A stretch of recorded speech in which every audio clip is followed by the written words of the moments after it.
DD किसान, बदलते भारत की शान।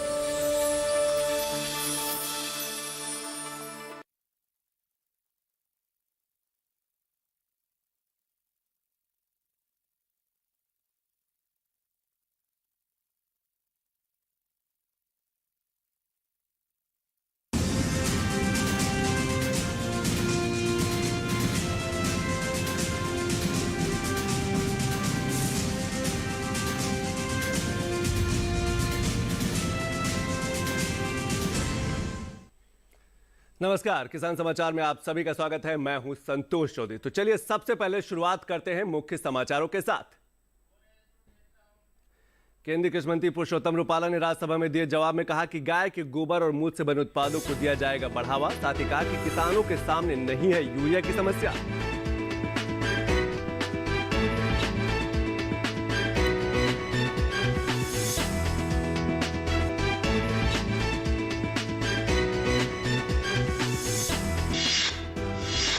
बीस मार्च को मनाया जाता है विश्व गौरैया दिवस। 2021 का थीम है आई लव स्पैरो। पर्यावरण के प्रति लापरवाही के चलते गौरैया हो रही है विलुप्त।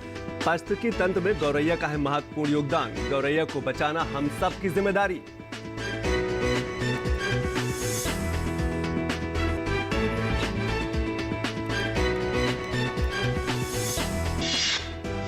मृदा स्वास्थ्य में सुधार के लिए सरकार प्रयासरत। समय समय पर मृदा परीक्षण आधारित पहल से किसान हो रहे हैं जागरूक। अब तक करीब 11,531 प्रयोगशालाओं को बनाया गया सक्षम। किसानों को SHC आधारित उर्वरक उपयोग की दी जा रही है जानकारी।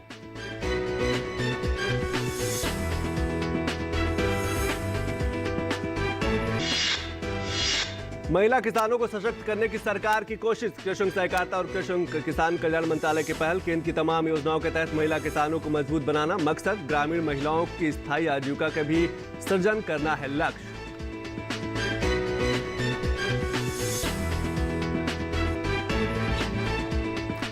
और अब खबर विस्तार से। तो आज राज्यसभा में केंद्रीय कृषि मंत्री पुरुषोत्तम रुपाला ने कहा कि किसानों के सामने यूरिया की कोई समस्या नहीं और सरकार का मकसद है कि किसानों की जो आय है उसको बढ़ाया जाए। पेस्टिसाइड्स और फर्टिलाइजर का प्रयोग कम हो, उसी आशय के साथ हम किसानों को ऑर्गेनिक फार्मिंग के और बढ़ने के लिए कोशिश कर रहे हैं। उसी में 2 प्रकार की सहायताएं भारत सरकार की ओर से दी जाती हैं। किसान को 2 हेक्टेयर तक यदि किसान ये खेती अपनी ऑर्गेनिक पे अपना कन्वर्जन करवाना चाहता है तो इसको 3 साल में 31,000 रुपये का अनुदान भारत सरकार की ओर से देने का प्रावधान है। नॉर्थ ईस्ट का हमारा जो बेल्ट है वहां ये प्रधानमंत्री PKVY योजना के अलावा वहां एक MOSD करके एक नई योजना है उस एरिया के लिए। उसमें 32,000 रुपया पर किसान को प्रति 2 हेक्टेयर के लिए देने का प्रावधान भारत सरकार की इस योजना में। धन्यवाद माननीय मंत्री जी। केंद्रीय कृषि मंत्री पुरुषोत्तम रुपाला ने यह भी कहा कि जो पशुपालन करने वाले किसान हैं उनको विस्तार दिया जाएगा, बढ़ावा दिया जाएगा और गाय के गोबर और मूत्र के जो बनने वाले उत्पाद हैं उनको भी बढ़ावा दिया जाएगा। माननीय सदस्य हमारे दिनेश भाई नए सदस्य होने के नाते स्वाभाविक जिज्ञासा से उन्होंने गाय के उपयोग के संबंध में सवाल किया है। गाय के संवर्धन का इश्यू हमारे गिरिराज सिंह जी आपको बहुत अच्छी तरह से बता पाएंगे। आप जरूर उनसे मिलिए। ये ऑर्गेनिक फार्मिंग में, प्राकृतिक खेती में गाय के गोबर का, गाय के मूत्र का, उसमें से बैक्टीरिया पैदा करके उसका एक खाद्य के रूप में प्रयोग करने के लिए बहुत भारी मात्रा में हम कोशिश भी कर रहे हैं। उसके लिए किसानों को आर्थिक मदद भी कर रहे हैं। और ऑर्गेनिक खेती पर बोलते हुए केंद्रीय कृषि मंत्री पुरुषोत्तम रुपाला ने कहा कि ऑर्गेनिक खेती से किसानों को विस्तार दिया जाएगा और किसानों की आय बढ़ाने का प्रयास भी किया जा रहा है। जो किसान जैविक खेती कर रहे हैं उनको अनुदान भी दिया जाएगा। हमारे माननीय सदस्य को बताना चाहूंगा कि हम नियमित रूप से राज्य सरकार के कृषि मंत्रियों के साथ इस ऑर्गेनिक फार्मिंग को बढ़ावा देने हेतु चर्चा कर रहे हैं। वीडियो कॉन्फ्रेंसिंग करके उनके सामने आ रही समस्याओं को भी सुलझाने का प्रयास कर रहे हैं। राज्य स्तर की एजेंसी नहीं होने की वजह से वहां के किसानों को सर्टिफिकेशन मिलने में थोड़ी दुविधा रहती है। और इसी का सॉल्यूशन जल्द ही राज्य सरकारों के साथ मिलकर करने की कोशिश में हम लगे ही हैं। और विश्व गौरैया दिवस के इतिहास। विश्व गौरैया दिवस को मनाने की शुरुआत भारत के नासिक में रहने वाले मोहम्मद दिलावर की वजह से हुई थी। तो 20 मार्च यानी कि 20 मार्च को विश्व गौरैया दिवस मनाया जाता है। विश्व गौरैया दिवस की शुरुआत भारत के नासिक में रहने वाले मोहम्मद दिलावर ने की थी। दिलावर द्वारा गौरैया संरक्षण के लिए नेचर फॉर सोसाइटी नामक एक संस्था की शुरुआत की गई थी ताकि इस पक्षी को बचाया जा सके। पहली बार विश्व गौरैया दिवस 2010 में इसकी शुरुआत की गई थी, तब से लगातार मनाया जा रहा है। 20 मार्च को विश्व गौरैया दिवस मनाया जाता है। गौरैया दिवस पर उन लोगों को गौरैया पुरस्कार से सम्मानित किया जाता है जो पर्यावरण संरक्षण को लेकर काम कर रहे हैं, पक्षियों को बचाने को लेकर लगातार काम कर रहे हैं। उन लोगों को पुरस्कार दिया जाता है जो पर्यावरण गौरैया संरक्षण के क्षेत्र में अच्छा काम कर रहे हैं, इनको बचाने के लिए लगातार प्रयास कर रहे हैं। विश्व गौरैया दिवस 2021 का विषय है आई लव स्पैरो रखा गया, जिसका अर्थ है मुझे गौरैया से प्रेम है। पिछले कई सालों से इस एक ही विषय पर इस दिन को मनाया जा रहा है। इसका मकसद यही है कि किसी न किसी तरह जो हमारे पक्षी है, हमारे गौरैया है, इनको बचाया जा सके। इस थीम को रखने के पीछे इंसान और पक्षी के बीच के जो संबंध है उसको बढ़ावा देना है, उसको और संवेदनशील करना है। इस दिन लोग गौरैया की तस्वीरें बनाते हैं, कविताएं लिखते हैं, अपने अनुभव गौरैया से जुड़े किस्से साझा करते हैं। लेकिन ये जरूरत है कि इनको कैसे बचाया जाए, इस पर भी चर्चा होनी चाहिए। भारत और कई बड़े देशों में गौरैया को रेड लिस्ट कर दिया गया, यानी कि ये विलुप्त हो चुकी है, विलुप्त होने के कगार पर है। रेड लिस्ट का अर्थ है कि यह पक्षी अब पूर्ण रूप से विलुप्त होने की कगार पर है, बहुत ही कम संख्या में अब दिखाई पड़ती है। गौरैया संरक्षण के लिए लगातार प्रयास करने की जरूरत है, तभी हम इस महत्वपूर्ण पक्षी को हम बचा पाएंगे जो हमारे आपके घरों में अक्सर दिखाई देती थी। अपनी छत पर दाना पानी रख सकते हैं, ये बचाव के कुछ उपाय हैं। अधिक से अधिक पेड़ पौधे लगाए जा सकते हैं जिसकी वजह से पक्षी और गौरैया को हम बचा सकते हैं। गौरैया के लिए कृत्रिम घोंसलों का भी निर्माण किया जा सकता है, इनको यानी कि कृत्रिम आवास दिया जा सकता है ताकि ये सुरक्षित रह सके। इसके साथ साथ गुजरात की तर्ज पर हिसार में भी पक्षियों के लिए अब आशियाना बनाया जा रहा है, जहां पर यह तय किया जाएगा कि वहां पर पक्षी आकर रहें। 11 फुट ऊंचे बनने वाले आशियाने के लिए 20 मार्च को विश्व गौरैया दिवस पर नींव रखी जाएगी। विभाग की ओर से इनमें दाना पानी और घोंसले की भी व्यवस्था की जाएगी। ये जरूरत है कि हम सब जागरूक हों और कैसे हम अपने पक्षियों को बचा सकते हैं, कैसे हम अपने गौरैया को बचा सकते हैं, ये बहुत बेहद जरूरी है। गौरैया हमारे घरों से कैसे गायब हुई, इस पर भी हम चर्चा जरूर करेंगे कि आखिर क्या वजह रही है कि जो आज हमको गौरैया नहीं देखने को मिलती। घर घर की चिड़िया गौरैया आज अपने अस्तित्व के लिए संघर्ष कर रही, विलुप्त होने के कगार पर है। यूरोप में गौरैया संरक्षण चिंता के विषय वाली प्रजाति बन चुकी है और ब्रिटेन में यह रेड लिस्ट में शामिल हो चुकी है। भारत में भी पक्षी वैज्ञानिकों के अनुसार पिछले कुछ सालों में गौरैया की संख्या में उल्लेखनीय गिरावट आई है और इसमें सबसे जो बड़े शहर हैं वहां पर यह गिरावट ज्यादा देखी जा रही है, जिसमें बेंगलुरु है, मुंबई है, हैदराबाद है, पंजाब, हरियाणा, दिल्ली, उत्तर प्रदेश में गौरैया की जो स्थिति है वो बहुत ही चिंताजनक है, विलुप्त होने के कगार पे है। Indian council of agriculture research के एक सर्वेक्षण में चौंकाने वाले तथ्य सामने आए कि एक बड़े प्रतिशत में गिरावट हो रही है। अगर आंध्र प्रदेश की बात करें तो आंध्र प्रदेश में 80% तक कम हुई है और केरल, राजस्थान जैसे राज्यों में 20% तक गिरावट देखी जा रही है। तटीय क्षेत्रों में गिरावट निश्चित रूप से 70 से 80% तक की दर्ज की गई है, यानी कि विलुप्त होने के कगार पर है। इसके साथ साथ जो कारण है उसमें मनुष्यों की आधुनिक जीवन शैली और पर्यावरण के प्रति उदासीनता, इसका एक सबसे बड़ा कारण यही वजह है कि गौरैया हमारे आपके घरों से गायब हो रही है। आधुनिक बनावट वाले मकानों में गौरैया को अब घोंसले बनाने की जगह ही नहीं मिलती। पहले के जो मकान हुआ करते थे वहां पर गौरैया आसानी से घोंसले बनाया करती थी, जहां मिलती है वहां हम उसे घोंसला बनाने नहीं देते। अपने घर में थोड़ी सी गंदगी फैलने का डर लगा रहता है और हम उसका घोंसला नहीं बनने देते। उसका इतनी मेहनत से तिनका तिनका जुटाकर बनाया गया घर हम लोग साफ सफाई के उसमें उजाड़ देते हैं, हटा देते हैं। इससे उसके जन्मे अजन्मे बच्चे बाहर जब गिर जाते हैं तो बिल्ली, कौवे, चील, बाज जैसे परभक्षियों का शिकार बनते हैं। गौरैया छोटे पेड़ों या झाड़ियों में भी घोंसला बनाती है, लेकिन मनुष्य उन्हें भी काटता छाटता जा रहा है, यानी कि धीरे धीरे जो पर्यावरण का नुकसान हो रहा है ये बहुत चिंता का विषय है। वह बबूल, कनेर, नींबू, अमरूद, अनार, मेहंदी, बांस, चांदनी आदि पेड़ों में अपना घोंसला बनाना पसंद करती है, लेकिन धीरे धीरे ये पेड़ भी कम लोग लगा रहे हैं। पर अब ये तो इन्हें लगाने के लिए अब जगह नहीं बची या इतना सब सोचने की हमारे पास फुर्सत नहीं है। शहरों और गांवों में बड़ी तादाद में लगे मोबाइल फोन के टावर भी गौरैया समेत दूसरे पक्षियों के लिए बड़ा खतरा है। उनसे निकलने वाली जो इलेक्ट्रोमैग्नेटिक किरणें हैं उनकी प्रजनन क्षमता पर बुरा प्रभाव डालती हैं। इसकी वजह से उनकी संख्या लगातार गिरती जा रही है। अगर हम उनके खाने की बात करें तो काकून, बाजरा, धान, पके चावल के दाने और ये जो गौरैया है ये खाया करती थी, लेकिन इनमें भी कमी आई है। आधुनिकता ने उनसे उनके प्राकृतिक भोजन के जो स्रोत है जो पहले बहुत आसानी से मिलते थे वो छीन लिए हैं। खामियाजा हमें आज नहीं तो कल भुगतना पड़ेगा। पर्यावरण का अगर हम ऐसे ही शरण करते रहें, नुकसान करते रहें तो इसका जो खामियाजा है वो जरूर भुगतना पड़ेगा। गौरैया हमारे पर्यावरण को बेहतर बनाने में अपना एक महत्वपूर्ण योगदान देती है, यानी कि जो पारिस्थितिकी तंत्र है उसको बेहतर करने में गौरैया का एक महत्वपूर्ण योगदान है। वो अपने बच्चों को अल्फा और कटवर्म नामक कीड़े भी खिलाती है जो हमारी फसलों के लिए हानिकारक होते हैं।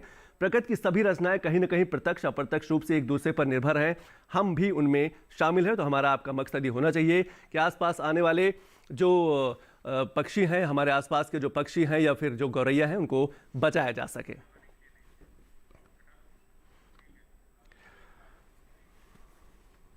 और यूरोपीय संघ आपदा प्रतिरोधी संरचना के लिए गठबंधन में औपचारिक रूप से हुआ शामिल हो गया है। संघ ने अपने बयान में कहा है कि जलवायु परिवर्तन से संबंधित वैश्विक स्तर पर लगातार बढ़ रही घटनाएं और कोविड-19 की महामारी ने आपदा तैयारियों को मजबूत करने, अक्षय ऊर्जा, हरित बुनियादी ढांचे, ऊर्जा और संसाधन दक्षता को अधिक सुदृढ़ बनाने की आवश्यकता को रेखांकित किया है। आपदा प्रबंधन अवसंरचना पर अंतर्राष्ट्रीय गठबंधन भारत के नेतृत्व वाली वैश्विक जलवायु पहल है। CDRI की घोषणा प्रधानमंत्री मोदी द्वारा संयुक्त राष्ट्र जलवायु कार्रवाई शिखर सम्मेलन 2019 में की गई थी। इसका उद्देश्य आपदाओं से होने वाले बुनियादी ढांचे के नुकसान में औसत दर्जे की कमी को सक्षम करना है। यूरोपीय संघ के दूत ने EU के CDRI में शामिल होने पर खुशी जताई है। और महात्मा गांधी के ऐतिहासिक दांडी मार्च की पुनरावृत्ति यात्रा गुजरात के खेड़ा और आनंद जिलों में जारी है। इसे प्रधानमंत्री नरेंद्र मोदी ने अहमदाबाद के साबरमती आश्रम में झंडी दिखाकर रवाना किया था। 4000 से अधिक लोग पहले ही इस यात्रा में जुड़ चुके हैं। आयुष मंत्रालय ने इस यात्रा के दौरान पदयात्रियों की सहायता और देखरेख के लिए अपने देखभाल केंद्रों में विशेष प्रबंध किए हैं। और सरकार देश में किसानों को समय समय पर मृदा परीक्षण आधारित उर्वरक का उपयोग करने के लिए मृदा स्वास्थ्य कार्ड योजना लागू करी, ताकि जो किसान है अपनी मिट्टी की उपजाऊ जो है उसको पता लगा सके। इसके साथ अकार्बनिक और जैविक उर्वरकों के संतुलित और एकीकृत उपयोग के बारे में नुस्खे के साथ मिट्टी की पोषक स्थिति ये प्रदान करता है, जिसके परिणाम स्वरूप उत्पादन में बढ़ोतरी होती है। अब तक राज्यों में 11,531 नई प्रयोगशालाओं को मजबूत किया जा चुका है। किसानों को समय समय पर SHC आधारित उर्वरक उपयोग सलाह करने की उनको जारी करने की सलाह दी जा रही है। साथ साथ मृदा स्वास्थ्य कार्ड की सिफारिशों के आधार पर उर्वरकों के संतुलित उपयोग और किसानों को उर्वरकों के उचित और एकीकृत उपयोग पर प्रशिक्षण योजना के ये अभिन्न अंग है। किसानों के प्रशिक्षण, किसान क्षेत्रों पर प्रदर्शन और किसान मेलों के आयोजन के लिए राज्य सरकारों को वित्तीय सहायता भी प्रदान की जाती है। भारतीय कृषि अनुसंधान परिषद प्रशिक्षण भी प्रदान करता है। इस पहलू पर किसानों को शिक्षित करने के लिए फ्रंट लाइन प्रदर्शनी भी आयोजित की जाती है। और किसान अपनी आय बढ़ाने के लिए लगातार प्रयास कर रहे हैं। सरकार का विजन है कि किसानों की आय दोगुनी हो। एक बानगी प्रगतिशील किसान की जो ब्रोकली की खेती कर अच्छा मुनाफा तो कमा रहे हैं, साथ ही आसपास के किसानों के लिए जो प्रेरणा स्रोत भी बन रहे हैं। पेश है खास रिपोर्ट। ब्रोकली वैसे तो ठंडी जलवायु में पैदा होने वाली सब्जी है, लेकिन अब ये उत्तर प्रदेश के हाथरस में भी उगाई जा रही है। जिले के किसान ओम प्रकाश ने ब्रोकली की पैदावार शुरू की है, जिससे उन्हें अच्छा खासा फायदा मिल रहा है। एक कार्यक्रम में ही उन्होंने ब्रोकली की खेती के बारे में जानकारी मिली। इसके बाद वह ब्रोकली की खेती के गुर सीखने के लिए हरियाणा और नोएडा गए। किसान ओम प्रकाश कृषि विभाग द्वारा आयोजित कार्यक्रमों में बढ़ चढ़कर हिस्सा लेते हैं। ओम प्रकाश का कहना है कि ब्रोकली की फसल से सामान्य फूल गोभी से कहीं अधिक फायदा मिल रहा है। मैं सब नोएडा गया था, नोएडा से मैंने देखी थी एक खेती, उनसे पूछा मैंने कि भाई इसकी पैदावार कैसी है। बोले बहुत बढ़िया पैदावार है इसकी, और इसी लान भी देती है जी। 3 लान आएंगे इस पे, तो 1 लान तो मैंने काट दिया, दूसरा तुम्हारे सामने तैयार है। और इसकी सेल भी यहाँ मंडी में कर रहा हूँ और सही रेट मिल रहे हैं मुझे। वैसे अमूमन गोभी में एक पौधे पर एक ही फूल आता है, जबकि ब्रोकली में एक पौधे पर एक साथ एक फूल काटने के बाद 6 से 8 फूल तक आते हैं। इस तरह से इसकी पैदावार के फायदे ही फायदे हैं। वहीं कृषि अधिकारी भी ब्रोकली की फसल को किसान की आमदनी बढ़ाने का अच्छा जरिया बता रहे हैं। ब्रोकली की न्यूट्रिशन वैल्यू काफी ज्यादा है, इसकी खेती लाभदायक है। बाजार में इसकी अच्छी खासी डिमांड रहती है। बड़े शहरों में होटलों और रेस्टोरेंट में इसकी अच्छी मांग है। ब्रोकली जो एक नया जनपद के लिए नया मतलब जो है उत्पाद है, तो फूलगोभी की ही तरह, परंतु इसमें जो इसकी जो न्यूट्रिटिव वैल्यू है काफ़ी अच्छी है और इसकी जो मार्केट में इसकी काफ़ी डिमांड है। और ख़ासतौर से बड़े मार्केट में, जो दिल्ली में है या 5 स्टार होटलों में, इस ब्रोकली की काफ़ी मतलब मांग रहती है।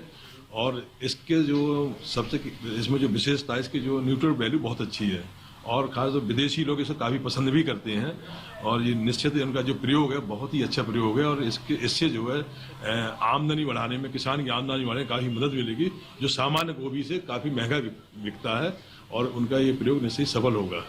किसानों की आमदनी बढ़ाना सरकार का लक्ष्य है।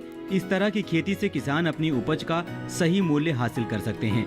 आज समय की मांग है कि किसान परंपरागत खेती के साथ साथ इस तरह की वैकल्पिक खेती करें जिससे उन्हें अच्छा खासा मुनाफा हो सके। Bureau report, DD news. और अब बात करेंगे प्रधानमंत्री किसान सम्मान निधि योजना की, जिससे किसानों को फायदा हो रहा है। उनके खातों में सीधा पैसा पहुंच रहा है। 6,000 रुपये प्रति वर्ष प्रधानमंत्री किसान सम्मान निधि योजना के एक केंद्रीय क्षेत्र प्रत्यक्ष लाभ का अंतरण की योजना है। योजना के तहत देश भर में सभी भूमिहीन परिवारों को 6,000 रुपये प्रति वर्ष की वित्तीय सहायता प्रदान की जाती है, जो उनके आर्थिक स्तर को बढ़ाने में मदद करती है। प्रधानमंत्री किसान सम्मान निधि योजना के तहत फंड राज्यवार अलग अलग राज्यों को मंजूर किया जाता है। राजस्थान राज्य में लगभग 70,82,035 लाभार्थियों को योजना का सीधे तौर पर लाभ दिया गया। इसके साथ साथ राजस्थान राज्य के संबंध में इस योजना के तहत करीब 7,337 करोड़ रुपए की राशि खर्च की गई है। कृषि और किसान कल्याण मंत्री नरेंद्र सिंह तोमर ने यह जानकारी दी है। और भारत के कृषि आयात में मुख्य रूप से वनस्पति तेलों, दालों, काजू, ताजे फलों और मसालों का प्रभुत्व है। आयातित दालों और खाद्य तेलों पर निर्भरता को कम करने के लिए सरकार देश में दालों और आवश्यक खाद्य तेलों के उत्पादन में सुधार के लिए राष्ट्रीय खाद्य सुरक्षा मिशन NFSM, ऑयल सीड और ऑयल पाम जैसे विभिन्न कार्यक्रमों को लागू कर रही है।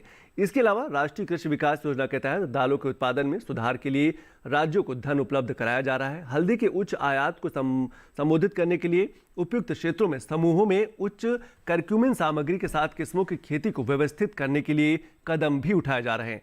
देश में कच्चे काजू की बढ़ती मांग को पूरा करने के लिए सरकार अधिक से अधिक उपज देने वाली किस्मों, उच्च घनत्व वाले रोपड़ जैसे क्षेत्र को बढ़ावा दे रही है। इसके साथ साथ कृषि में आत्मनिर्भरता सुनिश्चित करने के उद्देश्य से सरकार किसानों के लिए कई स्वास्थ्य योजनाओं द्वारा जैसे मृदा स्वास्थ्य कार्डों के वितरण की योजना भी लागू कर रही है, ताकि उर्वरकों के उपयोग को युक्ति संगत बनाया जा सके। प्रति बूंद अधिक फसल, जिसके तहत ड्रिप स्प्रिंकलर सिंचाई को पानी के लिए उपयोग के लिए किसानों को प्रोत्साहित किया जा रहा है। और सूखाग्रस्त क्षेत्रों में कृषि का विकास ग्रामीण विकास मंत्रालय छीड़ हुई भूमि के विकास के लिए प्रयास कर रहा है। इसके साथ साथ ग्रामीण विकास मंत्रालय छीड़ हुई भूमि के विकास के लिए प्रयासरत है कि वहां पर पानी की सुविधाएं पहुंचाई जा सके। केंद्रीय कृषि विकास योजना की केंद्र प्रायोजित योजना है, जिसके माध्यम से सूखे के जहां क्षेत्र है वहां पर सिंचाई की व्यवस्था की जा रही है। 8,214 वाटरशेड डेवलपमेंट प्रोजेक्ट से 28 राज्य के करीब 39.7 मिलियन हेक्टेयर क्षेत्र को कवर किया गया है। वाटरशेड मैनेजमेंट प्रोग्राम वर्ष 2018 के दौरान 1,832 परियोजनाएं विभिन्न राज्यों को हस्तांतरित कर दी गई हैं, ताकि वहां पर सिंचाई की व्यवस्था को बेहतर किया जाए। प्रधानमंत्री कृषि सिंचाई योजना के तहत वाटरशेड विकास घटक के रूप में सम्मिलित किया गया है। सभी चल रही परियोजनाओं को पूरा होने पर सरकार का ध्यान है, ताकि किसानों को इसका सीधे तौर पर लाभ मिल सके। और देश भर में बदलते मौसम के तहत किसानों को अपनी फसलों का विशेष ध्यान रखने की जरूरत है। कैसे मौसम बदलने के साथ ही किसान अपनी खेती बाड़ी में क्या सावधानियां रख सकते हैं, पेश है हमारी इस खास रिपोर्ट में।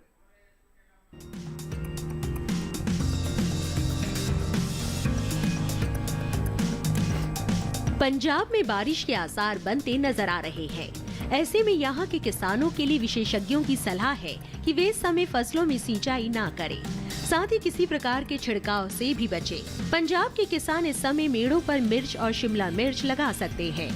इसके साथ ही यहाँ बैंगन की नर्सरी लगाने के साथ भिंडी और लोबिया की बुआई की जा सकती है। यहाँ के किसानों को सलाह है कि वे बैंगन में hybrid BH2, PBH3, PBH4, PBH5, PBH41, PBH42 और पंजाब रौनक जैसी किस्मों का चुनाव करें। इसके अलावा जो किसान भिंडी की बुआई करना चाहते हैं, वे पंजाब सुहावनी जैसी किस्मों का चुनाव कर सकते हैं। पंजाब में ही इस समय खरबूजा, खीरा, लौकी, कद्दू, तोरी और स्क्वैश जैसी कद्दू वर्गीय सब्जियों की बुआई की जा सकती है। वहीं राजस्थान की बात करें तो यहाँ आने वाले दिनों में तापमान में बढ़ोतरी होने का अनुमान है। ऐसे में यहाँ के किसान फसलों, सब्जियों और बागों में जरूरत के अनुसार सिंचाई करें। पश्चिमी राजस्थान के शुष्क मैदानी इलाकों में सरसों की कटाई कर ले और गहाई के बाद उन्हें सुरक्षित स्थान पर रखें। पश्चिमी राजस्थान में ही तैयार मेथी और इसबगोल की कटाई कर ले और फसलों को सुरक्षित स्थान पर रखें। इसके साथ ही यहाँ जीरे को धूप में अच्छी तरह सुखाने के बाद उसकी गहाई करें। राजस्थान के जालोर इलाके में इस समय आसमान में बादल छाए रह सकते हैं। ऐसे में यहाँ जो फसल तैयार हो चुकी है उनकी कटाई कर ले और उन्हें जल्द से जल्द सुरक्षित स्थान पर रखे। उत्तर पश्चिम राजस्थान के किसान गेहूं में चौथी सिंचाई के 15 से 20 दिनों के बाद 5वीं सिंचाई करें। यही इस मौसम में गेहूं में रोगों का प्रकोप बढ़ सकता है। बचाव के लिए किसान विशेषज्ञों की सलाह से जरूरी दवाओं का छिड़काव करें।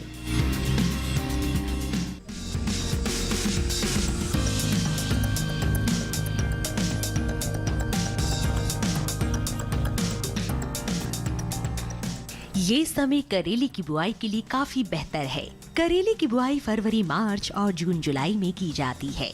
करेले की बुआई के लिए 1 हेक्टेयर के लिए 5 से 6 किलो बीज पर्याप्त है। बुआई करते समय ध्यान रखें कि पंक्ति से पंक्ति की दूरी 120 सेंटीमीटर और पौध से पौध की दूरी 60 सेंटीमीटर रखें। किसान करेले की कई किस्मों की बुआई कर सकते हैं, जैसे पूसा विशेष करेले की इस किस्म की बुआई उत्तरी भारत के मैदानी क्षेत्रों, खासकर हरियाणा और दिल्ली में की जा सकती है। इस किस्म की 1 हेक्टेयर में 150 क्विंटल तक पैदावार ले सकते हैं। इसका फल मोटा, मध्यम लंबाई वाला और चमकदार व हरा होता है। इसके अलावा पूसा औषधि सिलेक्शन 1 किस्म भी लगाई जा सकती है। ये किस्म राजस्थान, गुजरात, हरियाणा और दिल्ली में लगाने के लिए उपयुक्त है। 1 हेक्टेयर में 198 क्विंटल पैदावार ली जा सकती है। इसका फल हल्के हरे रंग का और मध्यम लंबाई वाला होता है। किसान करेले की पूसा हाइब्रिड 1 की बुआई भी कर सकते हैं। उत्तरी भारत के मैदानी इलाकों में इसकी बुआई की जा सकती है। 1 हेक्टेयर में 200 क्विंटल तक की पैदावार ली जा सकती है। इसका फल मध्यम लंबाई और मध्यम मोटाई वाला होता है। इनके अलावा किसान पूसा हाइब्रिड 2 की भी बुआई कर सकते हैं। करेले की इस किस्म की बुआई पंजाब, उत्तर प्रदेश, बिहार, झारखंड, छत्तीसगढ़, ओडिशा, राजस्थान, गुजरात, हरियाणा और दिल्ली में की जा सकती है। 1 हेक्टेयर में 180 क्विंटल तक फसल ली जा सकती है। इसका फल गहरा हरा, मध्यम लंबाई और मध्यम मोटाई वाला होता है। अगर सिंचाई की बात करें तो करेले की फसल में गर्मी के मौसम में 5 से 6 दिनों के अंतराल पर सिंचाई करें। फसल में खरपतवार नियंत्रण के लिए समय समय पर निराई गुड़ाई करें। करेले की फसल में फल मक्खी के हमले की आशंका बनी रहती है। ऐसे में उचित दवा का छिड़काव विशेषज्ञों की सलाह से कीट प्रभावित जगह पर ही करें। और देश भर के अलग अलग राज्यों में धान की खरीदी जो है वो किसानों से समर्थन मूल्य पर जारी है, ताकि किसानों को सीधे तौर पर इसका लाभ दिया जा सके। इसके साथ साथ धान की खरीद में पिछले वर्ष की खरीद के मुकाबले 13.98% की वृद्धि दर्शाई गई है। मौजूदा खरीफ विपणन सत्र में अब तक 680.68 लाख मीट्रिक टन से अधिक धान किसानों से समर्थन मूल्य पर खरीदा गया है। अगर हम बात करें मौजूदा खरीफ विपणन सत्र के दौरान धान की रिकॉर्ड खरीदी की गई है। सरकार ने पंजाब से 202.82 लाख मीट्रिक टन धान की खरीदी की है, जो कुल खरीद का 29.79% है। वर्तमान में जारी खरीफ विपणन सत्र में लगभग 99,88,000 किसान सीधे तौर पर लाभान्वित हुए हैं। सरकार ने 3,30,476 मीट्रिक टन दलहन और तिलहन भी किसानों से समर्थन मूल्य पर खरीदा है। मौजूदा खरीफ विपणन सत्र के दौरान दालों और तिलहनों की खरीद से 1,67,964 किसानों को लाभ पहुंचा है। मौजूदा खरीफ विपणन सत्र के दौरान धान की रिकॉर्ड खरीदी किसानों से की गई है और समर्थन मूल्य पर किसानों से खरीदी की जा रही है। न्यूनतम समर्थन मूल्य पर बीज कपास की सुचारू खरीद से 18,97,000 किसान लाभान्वित हुए हैं। किसानों से एमएसपी पर 26,719.51 करोड़ रुपए मूल्य की 91,86,803 कपास के जो गांठें हैं वो भी किसानों से समर्थन मूल्य पर खरीदी की गई। अगर हम खोपरा फसलों की बात करें, जो तमिलनाडु की फसलों की बात करें, तो 5,079 मीट्रिक टन खोपरा की खरीद कर्नाटक और तमिलनाडु राज्यों से की गई है। इस दौरान 3,961 किसानों को न्यूनतम समर्थन मूल्य पर 52 करोड़ 40 लाख रुपए की अदायगी की गई, यानी कि उनके खातों में सीधे पैसा भेजा गया है।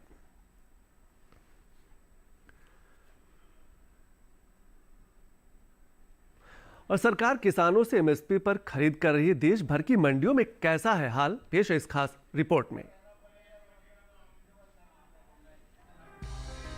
इस साल देश में गेहूं की रिकॉर्ड पैदावार होने का अनुमान है। गेहूं की उपज जितनी इस साल हुई है उतनी कभी नहीं हुई है।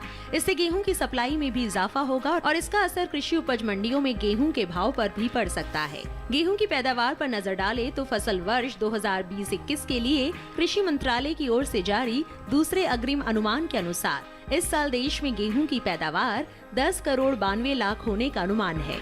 जबकि साल 2019-20 के दौरान देश में गेहूं की उपज 10 करोड़ 78 लाख टन रही थी। गेहूं के हाजिर भाव की बात करें तो अधिकतर कृषि उपज मंडियों में बुधवार को गेहूं के भाव में उठापटक का रुख रहा।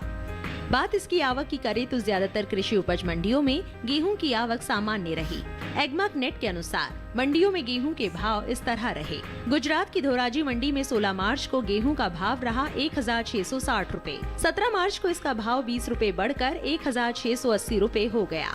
राज्य की ही जम्बूसर मंडी में 17 मार्च को गेहूं 200 रुपए की गिरावट के बाद 2100 रुपए से 1900 रुपए हो गया।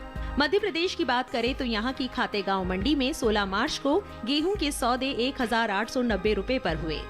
17 मार्च को 10 रुपए की तेजी के बाद इसका भाव हो गया 1900 रुपए। राजस्थान की गंगापुर सिटी मंडी में इस दौरान गेहूं की खरीद मजबूती के साथ हुई। 16 मार्च को यहाँ इसका भाव रहा 1640 रुपए। 17 मार्च को इसका भाव 13 रुपए बढ़कर 1653 रुपए हो गया। उत्तर प्रदेश की तरफ रुख करे तो यहाँ की हरदोई मंडी में 16 मार्च को गेहूं का भाव था 1680 रुपए। 17 मार्च को भाव 35 रुपए की कमजोरी के बाद 1645 रुपए के स्तर पर आ पहुंचा। गेहूं के निर्यात पर नजर डालें तो इस साल देश से होने वाला गेहूं का निर्यात पिछले साल के मुकाबले कई गुना बढ़ा है। साल 2019-20 में अप्रैल से दिसंबर महीने के दौरान गेहूं का कुल निर्यात 1,70,896 टन का ही हुआ था। वहीं साल 2020-21 की समान अवधि के दौरान गेहूं का निर्यात बढ़कर 9,76,083 टन के पार पहुंच गया है।